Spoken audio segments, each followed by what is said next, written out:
Em chinês, a palavra crise se escreve com dois caracteres. Um representa perigo e outro a oportunidade. No português, a gente não fica muito distante da sabedoria chinesa, não. A origem da palavra tem sentido de momento decisivo, separação e julgamento. Crise é um momento de ruptura. Ultimamente, tem muita gente descendo do salto e assumindo nas redes sociais que não está fácil para ninguém. Pessoas têm criado novas alternativas e se virando como podem para manter as contas em dia. E é sobre a família em tempos de crise que eu vou conversar hoje com o produtor e músico Paulo Oliveira, Leonardo Martins, que é funcionário público do Estado do Rio de Janeiro, e Simar Azeredo, coordenador de trabalho e rendimento do IBGE. Gente, muito obrigada pela presença de vocês aqui hoje no nosso programa. Simar, eu quero começar com você para a gente ter um panorama dentro do possível. Como é que está o clima dentro do IBGE, sendo vocês pessoas que estão ali lidando diretamente com dados que mostram esse momento brasileiro? O que vocês percebem? Então, a gente percebe que pelo menos para 14 milhões de pessoas não está fácil mesmo, né? Porque elas estão desempregadas e não vai afetar só essas 14 milhões de pessoas que perderam os seus empregos, né?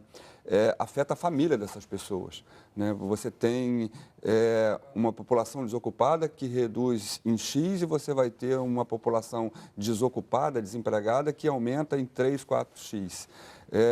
Ou seja, o dono da família, o responsável pela família, o arrimo da família, ele perde o emprego, né? O emprego que até pouco tempo atrás ouviu-se falar em pleno emprego no Brasil e agora depois o emprego que afeta só os jovens e agora o emprego que está afetando o responsável pela família.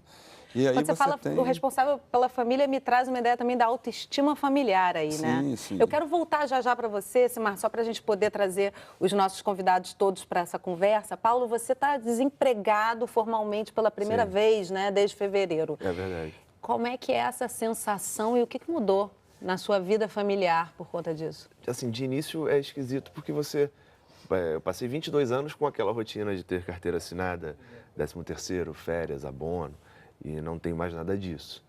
E a gente teve que adaptar, fazer uma série de adaptações em casa. Eu sou casado há 14 anos, tenho 3 filhos. E a primeira coisa que afetou, infelizmente, foi a educação, porque o custo da educação é elevado e eles ficavam o dia inteiro na creche. O meu mais novo, que vai fazer 2 anos agora, ele continua o dia inteiro na creche. Mas os outros 2, que têm 7 e 10 anos de idade, eu tive que passar a deixar comigo na parte da manhã, cuidar deles e só deixar na escola na parte da tarde. O que para mim é a pior parte. Eu, como entusiasta da educação plena, ter que mexer na educação deles, para mim, foi a pior parte. Tem esse lado e tem o lado da autonomia aí, que eu imagino que trabalhar com 2 filhos em casa também não deve ser fácil, não né? é fácil, mas até que eles conseguiram se adaptar bem. Vamos voltar nisso aí. Agora, olha só, o Leonardo, no caso, é um servidor público que com certeza fez um concurso lá sonhando com a estabilidade. Cadê essa estabilidade nesse momento, Leonardo? De repente, se funcionário público também não traz mais garantia nenhuma nesse sentido, né? A gente está vivendo uma situação bastante típica. Eu nunca imaginei viver isso. Eu estou 15 anos no Estado, sempre trabalhei na iniciativa privada e, na verdade, o funcionário público não foi só questão de estabilidade, foi uma questão também da minha profissão. Eu gosto de ensinar, dar aula é o meu sonho, né? Enfim, eu estou fazendo pós, estou fazendo reingresso na faculdade para fazer licenciatura. Mas o que me entristece é justamente a mesma coisa que o Paulo falou, é você ver a sua família afetada por isso. Porque eu sou provedor da minha casa, eu tenho 2 meninas, tenho uma com 17, fazendo vestibular, outra pequenininha de 6 anos. E não poder cuidar da sua família mais é uma coisa que eu nunca me imaginei passando, né? Como é que você chama de não poder mais cuidar da sua família nesse momento? Como é que está a situação para você? A situação, por exemplo, ontem nós recebemos a última parcela do salário de abril. O problema do Estado não é somente os atrasos no pagamento, é questão de não ter nenhuma previsibilidade. Ele paga tipo carnê Casa Bahia, raspadinha, não sei como é que é isso. Eles escolhem pagar R$ 200 um dia, 300 no outro, não pagar, enfim, prometem uma data e não cumprem. Então, é muito complicado você se organizar como como estrutura de família. E você nesse realmente sentido. não está vivendo isso sozinho, né? Realmente, isso, não só no estado do Rio de Janeiro, mas em vários estados essa situação, ela está acontecendo, né, Simar? Agora, é essa percepção aqui que a gente já tem com dois dos nossos companheiros aqui de conversa, de que a educação é a primeira a ser afetada, porque o Leonardo trabalha na área de educação, me parece que também não é privilegiada na hora de fazer o pagamento, né? E, no caso, as crianças, muitas vezes, são as primeiras a terem afetada ali a escolarização delas, é isso mesmo? Sem dúvida, já vai afetar a escolarização e vai afetar também os profissionais que trabalham nessas escolas, que isso acaba gerando, é um ciclo vicioso. A crise, ela coloca o mercado de trabalho brasileiro num ciclo vicioso, né? Você não tem condição de pagar a escola demite o professor, que também tem filho, então você entra nessa roda e a coisa vai se... Por mais que a população tente se reinventar, você vê que a pesquisa aponta aumento no transporte, porque você tem pessoas que perderam o emprego e usaram o Uber, né, o Cabify, ou seja, os motoristas de aplicativo que surgiram, que são, digamos assim, sobreviventes da crise, né, que você entra no Uber e pergunta, o que você fazia antes? Por que você está aqui no Uber? Né? Muitos perderam o emprego e querem voltar. Esses caras têm família, né? E a renda está igual estava? Perguntar para o Paulo como está a renda dele. Como é que está a sua renda em relação ao que era antes? Excluindo o seguro-desemprego, porque eu não posso ficar contando com isso, né? Eu hoje ganho 30% do que eu ganhava. E não dá para cortar só a escola, né? Não. Com certeza cortou outras coisas. Você cortou uma série de coisas, sabe? Você começa cortando o supérfluo, né? Só que o supérfluo, na verdade, você acaba não gastando. Você já não tinha tanto. Muito antes. Já não tinha, você já não é, até porque, assim, a história da minha esposa também, minha esposa é uma vencedora. Ela hoje é uma gerente comercial de uma multinacional, mas minha esposa já passou fome. Então, a história familiar dela também já não deixa a gente ter muito supérfluo, justamente por conta de não querer, de num momento mais apertado, as crianças entenderem como que as coisas, como a vida é. E aí você começa cortando o pouco de supérfluo que você tem. E aí, na sequência, você começa a cortar o que te pesa mais. O que pesava mais? Pô, hoje são três meninos. Com eles três, a gente está gastando ainda por volta de R$4.000 com educação, fora o resto das contas. A sorte nossa nossa casa é própria, ela, como tem um bom emprego, a gente tem um plano de saúde que não precisa pagar, porque é o plano de saúde do emprego dela. Agora, se precisasse pagar aluguel, plano de saúde, escola, eu realmente não sei como seria. Agora, deixa eu te fazer uma pergunta aqui, Leonardo. Eu conheço alguns servidores públicos, não só no Rio de Janeiro, e se escuta realmente falar e lê-se muito nas redes sociais, essa busca por amigos e parentes para poder colaborar, porque se você está recebendo 3, 4 meses depois a tua remuneração, as contas do mês, a luz não pode ficar apagada, né? Essa sensação toca na autoestima até que ponto e em que medida? Eu, por exemplo, tenho recebido ajuda de parentes, de amigos e por causa da minha ligação com a igreja também, muitas pessoas têm me ajudado. Mas é uma sensação que eu não vivo desde a minha infância. Eu digo que essa situação, particularmente como funcionário do Estado, tem me lembrado a infância onde eu passava fome, como a sua esposa, e que a gente não tinha as coisas, de que não podia, enfim. Então, tem lembrado muito isso. E é ruim porque você não pode contar com as pessoas o tempo todo. Como é que você vai ficar toda hora incomodando as pessoas? Porque aquele ali também, de repente, está entrando nessa mesma crise, né? Porque também tem parentes, de uma certa forma, está todo mundo afetado, direto ou indiretamente. Eu acho que se fizer uma busca, não tem ninguém que não tenha sido afetado, sabe? Até quem tem muito dinheiro. Acho que não tem ninguém que não tenha sido afetado, assim, que não tenha sentido alguma coisa, sabe? Olha só, gente, eu vou interromper nossa conversa momentaneamente, porque a gente tem uma reportagem que tem várias questões aqui que já foram colocadas, acho interessante a gente trazer, principalmente essa busca, Simar, por novas alternativas que eu citei no início do programa, que realmente todo mundo conhece alguém que está buscando, mesmo quem está empregado ainda, né, tá buscando outras soluções também. Então, eu vou trazer essa reportagem no próximo bloco para a gente poder conversar em cima também do que é dito ali. Então, no próximo bloco, eu acho que muita gente vai se reconhecer no Antônio. Ele é geólogo, mas atualmente faz transporte, vende camiseta e representa frigorífico. Ficou inspirado? Então, o intervalo é rapidinho, não sai daí.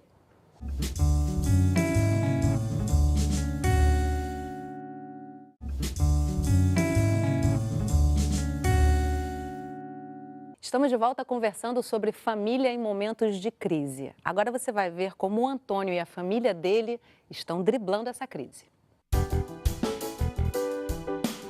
O Antônio é geólogo e sempre trabalhou na sua área, mas a crise no país fez com que no final do ano passado ele fosse demitido. Enquanto não consegue se recolocar no mercado, ele vai tentando driblar a crise exercendo outras atividades. Uma delas é como motorista do Uber. Você roda com que frequência? Geralmente eu rodo todas as manhãs, né? Acordo por volta de 5h30 da manhã, dou uma limpadinha no carro, o carro tá sempre muito sujo, né? Por causa das crianças. E aí saio para rodar. E vou rodando toda manhã, mais ou menos até umas 10h30, 11 horas da manhã. É a hora que eu volto para buscar as crianças para levar para a escola e levar minha esposa para o trabalho também. E consegue faturar algum dinheiro com esse trabalho? É um complemento de renda, né? Grana não dá para viver disso. Eu não vivo só disso. Mas dá para ajudar a pagar gasolina. Eu moro longe, então gasto muito combustível. Dá para pagar a manutenção do carro. E aí já dá uma ajuda, né? Eu vendo carne de porco, né? A varejo e para alguns restaurantes, coisa e tal. Então sempre que entra um passageiro, eu já ofereço um panfletinho. Ó, meu amigo, ó, quiser uma carne de porco, uma linguiça fresquinha, carne seca, a gente também vende. E panfleto também que eu faço camisetas, né? E aí dou um cartãozinho também no meu site das camisetas. Então a pessoa já sai do carro já toda aparelhada para tentar me ajudar de alguma forma aí. A crise caiu com uma marreta na minha família, né?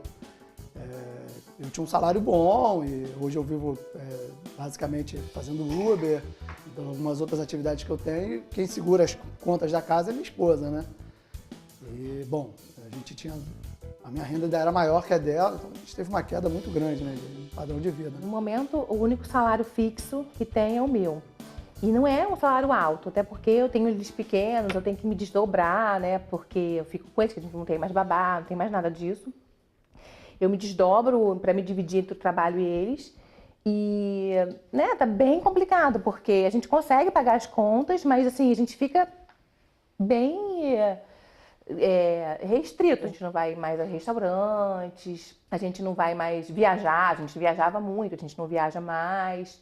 E temos vivido, né, dia após dia. A gente sempre teve um combinado que quem ganhasse mais pagava a maior parte das contas, né, tal. E agora, sim, a gente está, os dois, né, com uma situação complicada e a gente se uniu mais. E a família, nossa família também ajuda bastante a gente, sabe? E eu tenho mestrado, doutorado, pós-doutorado, entendeu? E não tem emprego, né? E não tem opção. Eles estudam num colégio que é caro, né? Um colégio caro, que a gente está tendo super dificuldade para pagar. E ano que vem a gente está tentando ver se a gente muda eles para um colégio mais barato, ou então se a gente vai para uma cidade, a gente tem planos de sair daqui, né? Devido a toda a crise, também a violência. E a gente quer ir para um lugar mais barato, que o nosso dinheiro, mesmo que pouco, valha mais, né? Então, outra atividade que eu tenho é representar um frigorífico especializado em carne de porco, né? Então, eu tenho umas amostras, eu tenho uma amostra da linguiça aqui que eu vendo. Ele também representa carne seca, costela, suína. E aí vou de restaurante a restaurante, tem uma linha para prédio, para a pessoa, né, a varejo. E vou distribuindo e vou botando a cara a tapa e vendo o que consigo vender, né? E faço camisa também, né? Montei uma loja virtual, que eu faço umas estampas e revendo, né, essas camisas, né? Via internet. Nenhuma dessas três atividades me dá o dinheiro que eu preciso para viver. Mas primeiro eu não fico parado, né? Tô com a cabeça ocupada, eu acho que também ficar parado ia ser muito ruim. E tenho esperança de um dia pelo menos duas dessas atividades me derem um dinheiro até para estabilizar a minha vida de novo. Meu principal objetivo é voltar para a minha profissão, né? Realmente, eu sempre tive vontade de ter um negócio, de ter uma outra coisa em paralelo à minha profissão. Hoje eu vejo que é impossível ter um negócio se eu não tiver na minha profissão, né? Então, o meu objetivo maior é voltar à minha profissão, né? Todo dia procuro emprego, estou todo dia ligando para algum amigo, todo dia falo com algum parente. Sempre que eu posso, estou botando meu currículo na praça aí.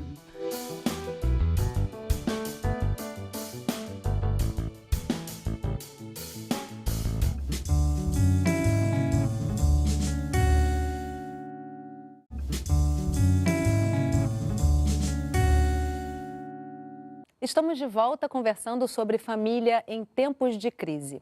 Comigo no estúdio, Simar Azeredo, coordenador de trabalho e Rendimento do IBGE, o produtor e músico Paulo Oliveira e Leonardo Martins, funcionário público do Estado do Rio de Janeiro. Gente, se identificaram um pouquinho ali com a história do Antônio Total. e da família dele? Total, assim, eu fui demitido em fevereiro, né? Então eu continuo tocando o gerenciamento da minha banda junto com o empresário da gente, que é a Diabo Verde.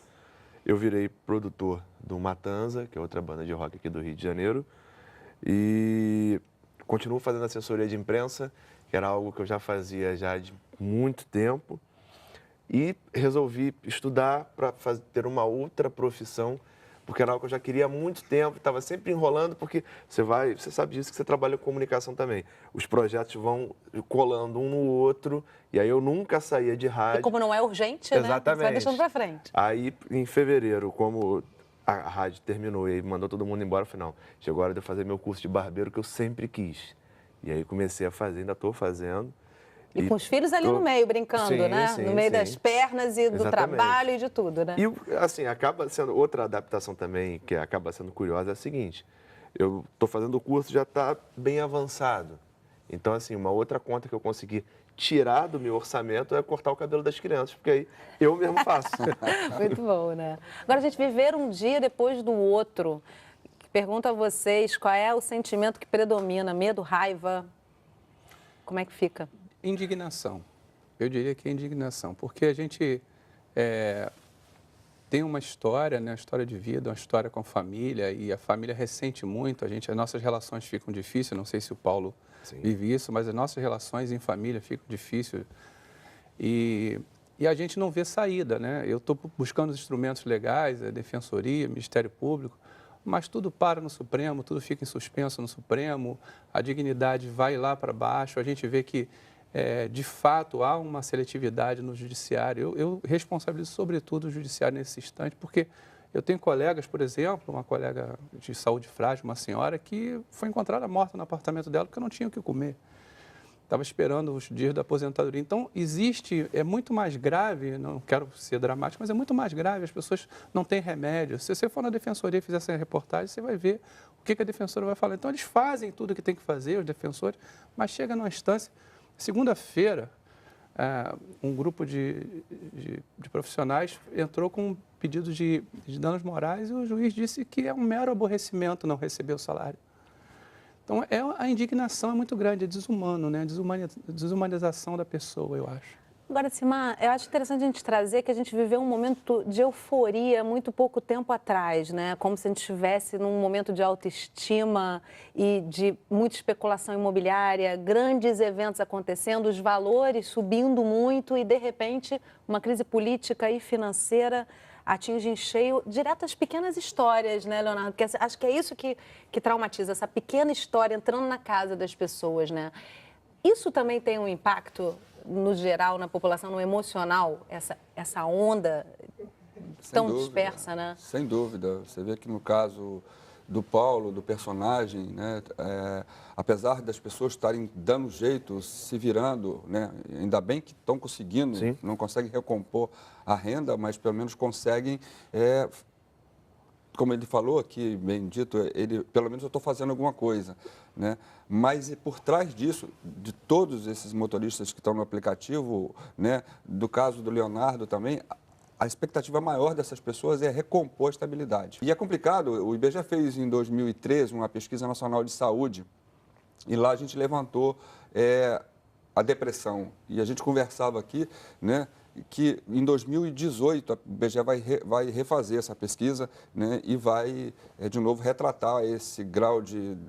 como essa doença está. E a expectativa que todo mundo vê, eu não como pesquisador, mas como um ser humano, que isso vai estar superior ao que foi apontado em 2013 em função dessa avalanche que o Brasil está passando hoje. Até porque é uma constatação geral, né? Assim, o que o Leonardo trouxe de que as relações afetivas são impactadas. Como é que se faz para manter a esperança e sair de casa para buscar essa solução, eu queria, né? Colocar dois casos. Uma colega minha, professora, que está licenciada por causa dessa questão de depressão. O meu próprio caso eu já estou com encaminhamento para atendimento médico, né?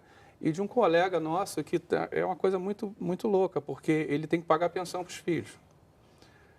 E se a esposa dele não o denunciar, né, tudo bem, mas se denunciar, ele vai ser preso pelo Estado que não o paga. Então, assim, é um negócio assim, inimaginável para a gente. Né? E é muito interessante, né? Você pega um preto, um favelado, um cara pobre, e, pegou roubando, amarra no poste, dá porrada, mata. Agora, ninguém faz isso com os causadores da crise. Os causadores da crise, na verdade, eles estão lá em cima e ninguém mexe com eles. Como Pra o eles Leonardo não tem falou, crise, né? Exatamente. O responsável real não... Então, assim, para a gente já está muito complicado. E a gente tem formação, a gente tem uma estrutura familiar. Agora, para quem já vem de uma situação adversa, que não tem estrutura familiar, Que não tem a que quem não recorrer, tem né? estudo, que não tem a quem recorrer, vai para a rua, vai para a violência. E é muito claro. É a luta pela isso. sobrevivência, muitas vezes, Exatamente. né? Assim, agora, é interessante ali que eles falam que a escolaridade não está garantindo mais nada, né? Assim, é diferencial no sentido de você pensar a crise de uma outra forma e buscar soluções. Agora, não garante mais nada. E outra coisa interessante também que se traz ali, que eu queria perguntar para você, Paulo, assim, existe uma mudança ali no papel, no relacionamento dentro de casa. Você hoje fica Total. com seus filhos, né? E como é que é lidar com isso? Cara, eu, assim, desde que eu fui pai, na verdade, desde que eu conheci minha esposa na faculdade, eu sempre quis ter uma família com ela. Foi paixão à primeira vista, até hoje, graças a Deus, sabe? E para mim sempre foi muito tranquilo, porque eu sempre quis ser pai, eu sempre quis ter uma família, eu sempre quis cuidar dos meus filhos. Tá? Então, no momento que eu fui demitido, ela foi promovida. E ela passou a viajar o Brasil inteiro toda semana. Então, assim, as coisas, apesar da queda de monetária, as coisas também se encaixaram para eu conseguir ficar com eles, cuidar deles e dar a possibilidade dela voar.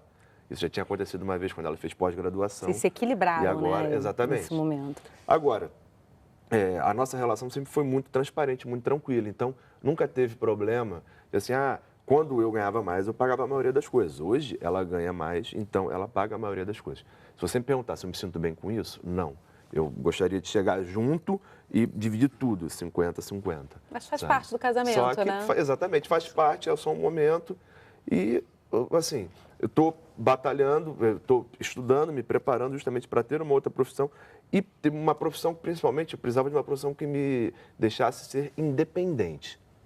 Então, se eu tiver que trabalhar com barbearia no Brasil, eu consigo trabalhar. Se eu tiver que me mudar para os Estados Unidos, como onde meu irmão mora já há 15 anos, eu consigo trabalhar com isso lá. Se eu tiver que morar na Finlândia, eu consigo... Na Islândia, enfim, Ou seja, aonde você está quer que buscando seja. soluções. Aí, assim, a gente Exatamente. está caminhando para o finalzinho do programa e eu quero buscar esse gancho do Paulo. O seguinte, eu comecei o programa falando que a palavra crise, ela é a junção de oportunidade também, né? É uma transformação, é um momento de mudança, assim.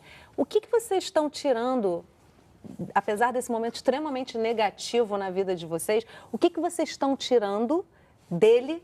O Paulo, no caso, já está trazendo aí, que já se transformou enquanto profissional. O que você está trazendo para você de mudança mais interna, mais profunda desse momento, Leonardo? Assim, alguma coisa de produtiva nessa crise para você? Eu não tenho tantas expectativas assim, né? É lógico, eu acho que é um momento de reflexão, sempre gostei da questão da política, da economia. E o que eu vejo é a questão da nossa... Eu acho que, como ele falou, a gente que tem um acesso a mais informação, a gente tem que dar voz aos que não têm voz. Eu acho que o papel da mídia social, de outras mídias alternativas, como esse espaço, por exemplo, eu acho importante a gente falar sobre isso e dar voz às pessoas que não têm essa oportunidade. Agora, eu não posso, por exemplo, faltar ao trabalho, não é? Porque se eu faltar ao trabalho, eu sou cortado de um salário que eu não recebo. Então, é complicado. E como é que a gente resolve essa equação? Então, O Estado brasileiro é tão louco que está dividido 0 em 2, né? Pois é. E por outro lado, eu me ressinto muito, principalmente pelas minhas filhas. Minha filha, por exemplo, a mais velha, está prestes a fazer vestibular, tem sonhos de morar fora, estudar fora, e ela tem capacidade intelectual para isso. E eu não estou podendo ajudar. Então, tem sido um momento bem complicado, bem difícil de repensar. Porque, como ele falou, existe um banco de desempregados. 14 milhões, não é isso? Para onde a gente olha, Simar? Eu acho que essa crise, ela traz um processo do ser humano se reinventar, né? Dentro da família. Você vê ali que tem a história da mulher ganhar mais que um homem, isso tudo é processo. E outra coisa também que, para a gente que é analista de mercado de trabalho, tem um processo que é a crise, né? Geralmente ela afeta os jovens, o desemprego ele afeta o jovem, afeta a mulher, né? Essa crise, não, ela passou geral, ela pegou o ser humano, o responsável pela família. E isso traz essa desestabilidade, né? Mostra que as pessoas têm capacidade de se reinventar. Agora, quem não tem? É necessária a transformação, né? E quem não se transforma, acontece o que a gente está vendo aí. Né? As pessoas vão para a rua, as pessoas vão usar drogas, as pessoas vão partir para a violência. Eu espero que seja, que em algum momento a gente encontre um rumo para ir de uma forma boa e transformar essa crise em algo produtivo para frente, né? Tomara. Mas enquanto a gente está vivenciando isso é muito, muito difícil. No futuro a gente vai rever esse programa e quem sabe a gente pensa, poxa, de repente mudou para melhor. Vamos torcer, né, gente? Sim, Acho claro. que a gente tem que ter esperança de que vai melhorar. Queria agradecer muitíssimo a vocês de Obrigado. trazerem, compartilharem a história de vocês aqui com a gente. Simar, por trazer tantas informações importantes. Muito obrigada mesmo. Obrigado. E obrigada a você que acompanhou o nosso programa, seja pela internet ou por um dos nossos canais parceiros. Vamos torcer para que a crise brasileira seja uma grande oportunidade para mudanças e que passe logo. Não esquece de curtir a nossa página no Facebook e baixar esse programa que já está disponível online. Eu espero você na nossa próxima conversa. Até lá!